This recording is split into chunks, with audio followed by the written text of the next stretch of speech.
کبھی سوچا ہے انسان کتنی جلدی مایوس ہو جاتا ہے؟ کبھی ایسا لگتا ہے کہ سب راستے بند ہو گئے۔ آج ایک نبی کا واقعہ سناتا ہوں جہاں امید بالکل ختم دکھائی دے رہی تھی۔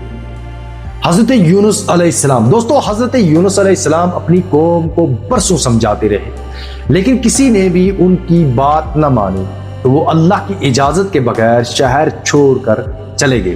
یہ ایک غلطی تھی اور اس کا انجام انہیں معلوم نہ تھا۔ جب وہ ایک کشتی پر سوار تھے تو سمندر میں شدید طوفان آ گیا۔ کشتی کو ہلکا کرنے کے لیے 3 بار کرا ڈالا گیا اور اللہ کے فیصلے سے ہر بار حضرت یونس علیہ السلام کا ہی نام نکلا۔ آخرکار انہیں سمندر میں ڈال دیا گیا۔ وہاں اللہ کے حکم سے ایک بڑی مچھلی نے انہیں نگل لیا اور وہ 3 اندھیروں میں تھے۔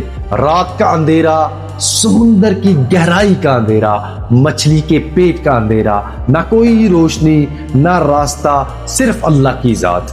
ان اندھیروں کے درمیان حضرت یونس علیہ السلام کو اپنی غلطی کا احساس ہوا اور یہ دعا پڑھی، لا الہ الا انت سبحانک انی کنت من الظالمین۔ یہ دعا آسمان تک پہنچی اور اللہ نے فوراً قبول فرما لی۔ حکم ہوا اور مچھلی نے انہیں باہر نکال دیا۔ وہ ساحل پر زندہ سلامت پہنچ گئے اور بعد میں ان کی قوم بھی ایمان لے آئی۔ اللہ نے اس دعا کو قرآن میں ہمیشہ کے لیے محفوظ کر دیا۔ دوستو، اگر آج آپ کسی اندھیرے سے گزر رہے ہیں تو ہمت نہ ہاریں۔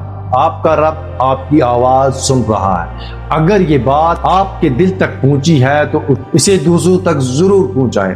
اس دعا کو یاد رکھیں اور مشکل وقت میں پڑھیں۔ دوستو، ایک بہت پاورفل دعا ہے۔ اس دعا کی برکت سے اللہ تبارک و تعالی نے حضرت یونس علیہ السلام کو مچھلی کے پیٹ میں نجات دی، اور یہ دعا آپ اگر کثرت سے پڑھتے رہیں گے تو انشاءاللہ تبارک و تعالی آپ کی مشکلات آہستہ آہستہ حل ہوتے جائیں گے۔ دوستو، ملتے کسی اور انٹرسٹنگ کہانی کے ساتھ، تب تک کے لیے اللہ حافظ۔